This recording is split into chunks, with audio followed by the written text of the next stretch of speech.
We want to talk with you about the books that feed your imagination and the vices that spark your soul. We drink, we curse, we read things. Come sit by us. Expect no judgment, just good times. Welcome to Paper and Vices. Books reviewed, vices indulged. Here's your mature content warning. I am Victoria Paper. And I am Lee Vices. Happy Halloween! Yay! It's like in 2 weeks. I don't give a shit. It's Halloween. Now. Like all Tis month. the season. Yes. I feel like it was Halloween like at the end of September, to be Yeah. fair. Yeah. I saw this interesting thing online this week that people were like, the reason so many people like Halloween is that it's the one holiday that isn't necessarily centered around family. Stay in with friends and watch movies. Go out and get drunk. Go trick-or-treating with your kids. Dance naked in the woods and howl at the moon. It's really your own thing. Happy Halloween. And I felt that. It's a very true and fair point. Yes. I do, like, as much as I love, like, the whole trick-or-treating and how excited, like, kids are and stuff like that, I have to say I miss, and I know this, I know part of this is just because my kids are, like, our kids are so young right now, but, like, when our kids are, like, 15 and 16, I'm gonna come visit you, and we're gonna wear fishnet stockings, or I'm gonna wear fishnet stockings. I mean, I own probably more pairs of fishnet stockings right now than you do. It's true. But, like, we should wear some skinky shit and go get drunk on the town, because... Yes. And by then we'll be, like, 87, so, it'll be fine. Okay. Yes, but when our kids are 15, we won't be 87. I know we're older moms, but we're not that old. Sometimes I feel like it. Well, okay, if we're going by feelings, I died 2 days ago. So how has your week been? Dentist. Do I need to go more in depth, or can I just be like, dentist? I feel like that's sufficient. Like, feel free to go into more detail if you'd like to. But if you're good with just dentist, like, I feel like everybody feels you. You're good. Yeah, I had some dental work done, and it was super minor. And I have been putting off going to the dentist for way, way longer than anyone should. Like most things in my childhood, if I start to talk about my orthodontia and dental experience, people suddenly get this weird look on their face, and it's like, oh, I'm sharing the childhood trauma again. So dentist isn't my favorite thing. But the dentist I have now is great. She's super awesome. But it's still people fucking around in your mouth, and it's awful. Yes. Like, there's no, I'm having a beer. I have fucking earned my beer. What kind of beer is it? What are you drinking? It's White Zombie. It's, Ooh. I expected it to be hoppier than it is, but it's very citrusy and refreshing. That's... Is it one of the ones that we had looked at getting at Trader Joe's when I was up there? Yes, and then I got it. Nice. It's purple. Woohoo! And I don't know what ABV it is, because it's in my Alanis Morissette Reasons I Drink beer koozie, and I'm not taking it out. Nope. I fucking use that cozy all the time. I love it. Mm-hmm. I just said cozy. Koozie. Cozy's the calendar app that I use. Right. Whatever. It says Reasons I Drink.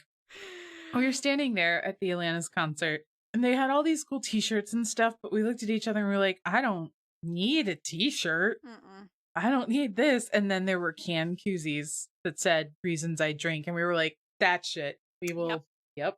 And we do use it. I need to put my little friend coaster up here instead of just leaving him downstairs on my side table to go with my koozie. I keep meaning to bring him upstairs, but he's pretty. So Lee went to the Seattle aquarium. Yes. Actually, I didn't go into the aquarium, but I went on a city tour, like a walking tour, and part of the tour was talking about the aquarium, and he told us the big story about the octopus. Yes. Which I don't know. Very cool story. Should we tell people a summary? I believe the Cliff Notes version is he escaped and ate a shark. Yes. Yeah. I didn't know if you were going to elaborate more than that. So... Not really. Okay. No, he escaped and ate a shark. Like, fuck yeah. And so she brought me a coaster of it, and I love it because she knew it would make my weird little heart happy, and also it's pretty. And also cephalopods are amazing, and possibly aliens, which Whew, that's going to be fun when the mothership comes. Anyway, yeah, beer. I think my vice for this week is dental insurance, which sounds really lame, but in the year of our Lord 20 and 21, fucking having dental insurance, and they're like, okay, well, here's what your treatment would cost, $8 bazillion, and then you get a discount for your insurance plan, and then after the discount, your insurance plan pays this much, and then you're just like, yeah, I will take that 20% of the original total price for you to cause me pain and awkwardness. Cool. And it's not a vice that everyone has, so I'm just, yeah, okay. Yeah. Hey, it works, you know. And you have more money now for beer. So, I mean, it totally counts as a vice. Everyone wins. Yes. And this is a light ale, so it's not even going to stain my teeth. What are you drinking? So, I stopped by Publix today, and I found 2 bottles of wine that were on sale. I have never noticed or seen them before, and they had pretty covers, and they were under $10, and I was like, hey, let's try that. Totally sophisticated choice. So I got one that's called Shoreside, and it's got this pretty red label with palm trees, and it's a California Cabernet. The first sip was kind of, I'm not sure how I feel about it. But now that I'm about half a glass in, it's okay. It's okay. It's all right. All right. So, yeah, I'm not sad, but I probably won't buy it again, even if I have to, spend more money. But but now you know, and it's not an unpleasant way to spend it. Yes. Yeah. Very true. I mean, you and I have both had bottles together where we're like, okay, we just can't stomach this shit. So we tried to power through that one, and it was like, It's like peppery battery acid. I don't feel like wine should taste this way.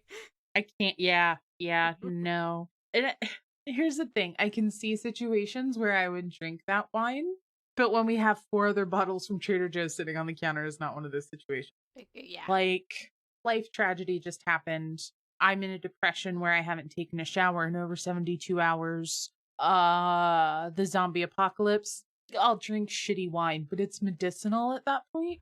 Yes. Yeah, that's what it is. My threshold for medicinal versus enjoyment wine. I'm not a drunk, I swears. It's funny because I was, as you say that, I'm thinking, oh God, people are going to think we're alcoholics. Which they probably already do, so it's okay. No, this is the first beer I've had in almost 2 weeks because I couldn't drink last time because I was on some, okay, so here's the thing. I have some chronic illnesses. We've talked about that. I also just, fucking injure myself a lot because I'm clumsy as hell. And so this ends up in me taking, Advil and Tylenol and those things, and consumption of alcohol together on a regular basis are not the best idea. No. So, yeah. No. God designed me to sit in the corner and read a book, and I'm okay with that. It's just how it is. If my vice is dental insurance, what is yours? My vice is actually, while I was at Publix, I stopped by the end cap, and anytime I'm like, oh God, I need a sweet treat, instead of grabbing M&Ms or something, which I do sometimes, but I'm highly addicted to the Flips, the chocolate covered pretzels. Oh, hell yeah. Oh yeah. Crack. They're basically crack. They are. They've got a lace crack in them because the off brands are just not the same. So they just came out with stuffed Flips with peanut butter inside. And sweet Jesus. Yeah. They're really, really good. The only reason I didn't finish the entire bag by myself is because I somehow showed self-control and saved a few for my children. I'm really proud of you. Yeah, I'm proud of me too. I was like, yeah. Because I have one kid and nah, no. I do have to say though, I would probably say that the regular ones are still the best. So it's that salty, sweet, crunchy, smooth thing, and whatever hydrogenated bullshit they put in their chocolate mixture, and however they do their pretzels to keep them that crispy, they've perfected it. Their bullshit chemical mixture is on point. It is. And it just is what it is. Oh, it's always so bad because I'll bring some home and like, and then like my husband will be like, "Where's the bag of flips?" I'm like, "What do you mean?" Bitch, it's Halloween. Candy is a food group now. True, true. So, And it seriously is like, if you go downstairs right now and you know that thing I have, maybe you don't, I don't know how closely you looked at the kitchen when you were here. I have like one of those 2-tiered baskets for produce next to my fridge, like pushed back on the counter. And it is full of Ghirardelli chocolates and Reese's pumpkins and Marshmallows. 'Tis the season. I feel like those are like the best kinds of candy. Yeah. Yeah. Yeah. And it's there. And like my kid's been really good this week, which means she gets extra sugar. And well, she gets what she asks for. And if she's like, I have been super good, I would like a marshmallow. I'm like, you know what? I can't even fucking argue. Have a marshmallow. And yeah, it's between now and January, there's not a reason to not eat sugar. I agree with that statement. And like, it doesn't get you drunk. You can still eat marshmallows and drive, so there's no problem. True. I don't know. I feel like over the years I've lost my taste for marshmallows. I don't know. I still like them, but I noticed that I get sick of them a little quicker. Have you had Smashmallows? I feel like I have. It sounds familiar. I'm gonna see you in like a week, so I should just bring it back. Yeah, I'm down for it. I mean, we're gonna so when we go on a trip with the Valkyrie, whether or not the other people that occasionally come are with us, or it's just the three of us, we buy a bunch of fucking food and then we eat out. And so like we'll have breakfast wherever we are, usually. Or if we have breakfast out, we'll have one meal or something there. But we just go to Trader Joe's and we're like, remember when you were a kid and you used to like envision if you could buy anything at the store you wanted to buy, you would just buy all this good shit at the grocery store? We go to Trader Joe's and do that. And then at the end, we're like, and sometimes the liquor store. And then at the end, we're like, so we should divvy this up. Who's taking home what? It's a damn good time. They don't have, oh, here, I also have Smashmallows on my desk. Here, I show you. Pumpkin pie. Oh, I have not had those. Oh, bitch, you gonna have some. Yes, I am. Yes, you are. I believe we have a fire pit at the place we're going. Yes, I think that was one of the main reasons we chose that place. Yeah. Yeah, we're gonna do some shit. It's gonna be a good time. I'll have to make sure I don't get the ones that are covered in chocolate. Yeah, they're really good. They're not. So if you just get like Yield Jet Puffed, no shade, no shame. It's like a punch in the face of sugar that tastes like sugar. And these actually taste like a, oh, this is gonna sound bougie as fuck, crafted confection thing with an actual flavor. And like they're little squares and like 2 is enough. 2 is a serving, 2 is enough. And I like them because they're gluten-free. So my gluten-free friend, I can just be like, marshmallows. And it's a really good excuse to always have them in the fucking house. And yeah, they're really good. You could count those as my second vice for this week after dental insurance. Dental insurance and marshmallows. There's a 3-word or 4-word story. Dental insurance and 4 words. 4-word story. Oh my god. That's perfect. Speaking of stories, what are you reading? I'm actually still working on my continuous evolving pile ever loop of books. Ever loop of books. Like I'm still technically in the Mortal Instruments book that I started. I keep falling asleep when I read it, which is so frustrating.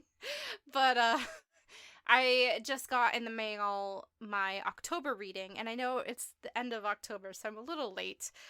I realized later than I should have that I didn't have any Halloween-y kind of reads, and so I finally went ahead and got the Sookie Stackhouse book. And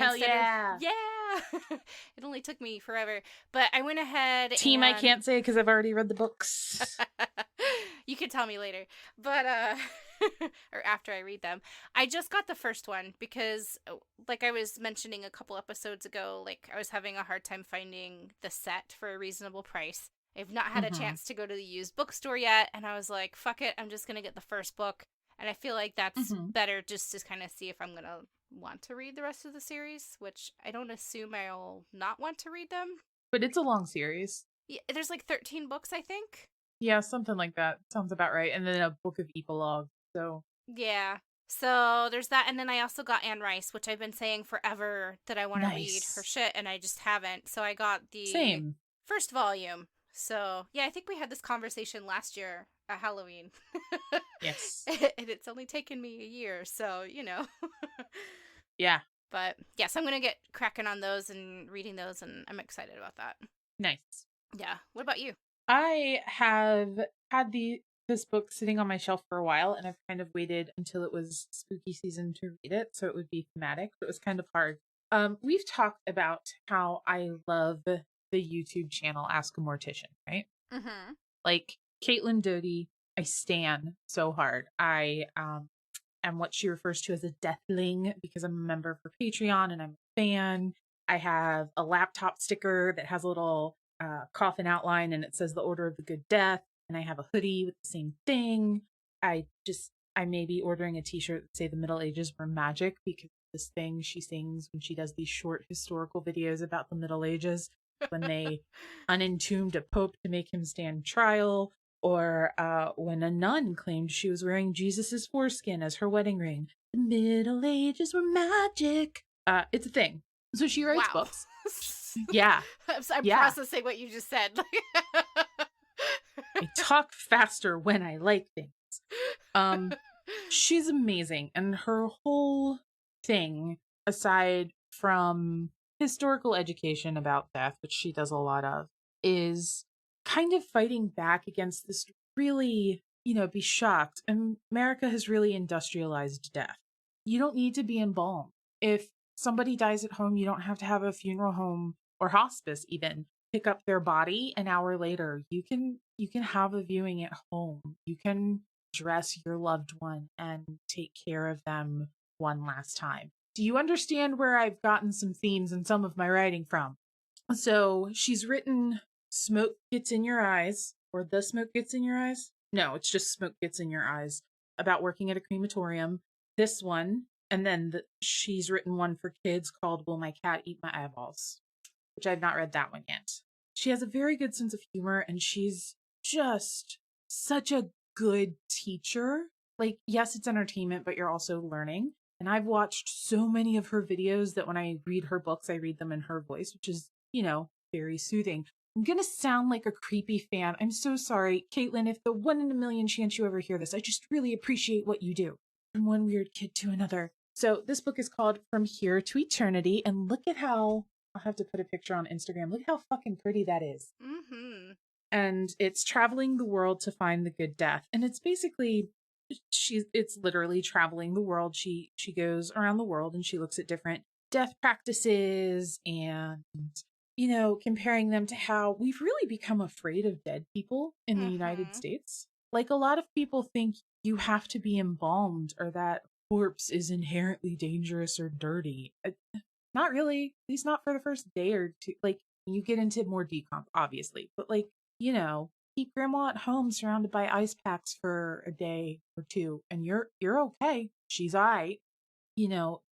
The funeral industrial complex has really just stripped us of that, and it's made mourning very sterile and Mm-hmm. disconnected.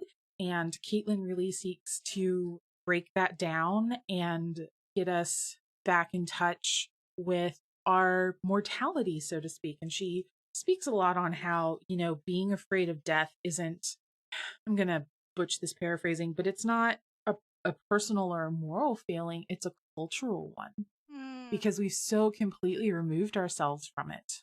The voice she writes in is amazing and her stories are great. And I'm not all the way done with it yet, but it's not a super long read, like 230 some pages. Okay. So yeah, she goes to like, let me see, it has a list of the countries here.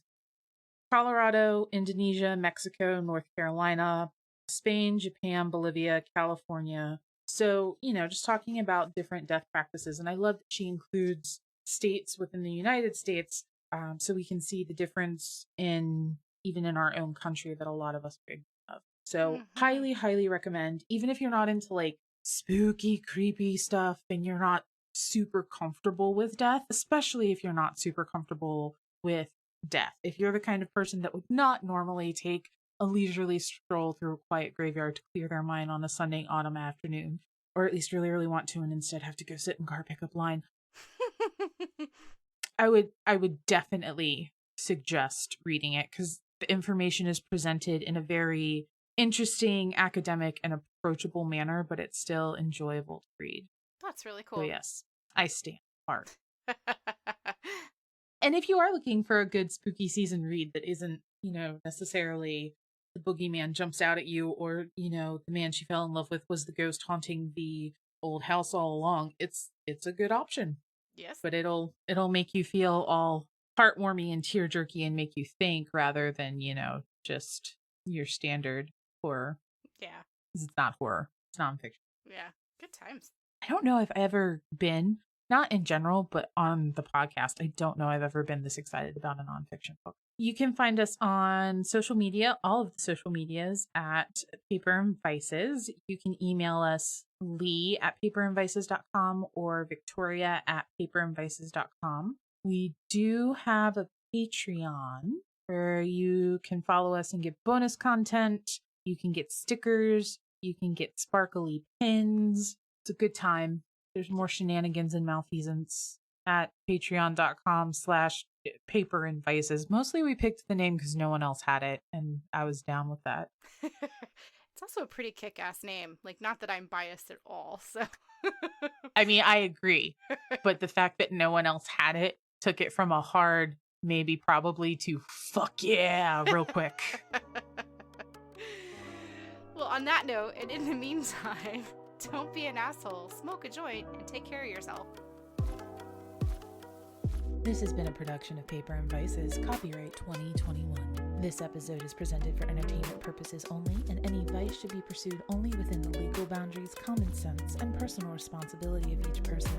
Please check your local laws. The views and opinions expressed on this podcast are those of the individual hosts and guests only, and do not in any way represent the views of Paper and Vices LLC or any named persons, nor should they be considered personal, medical, or legal advice. Previous episodes and other commentary can be found at paperandvices.com.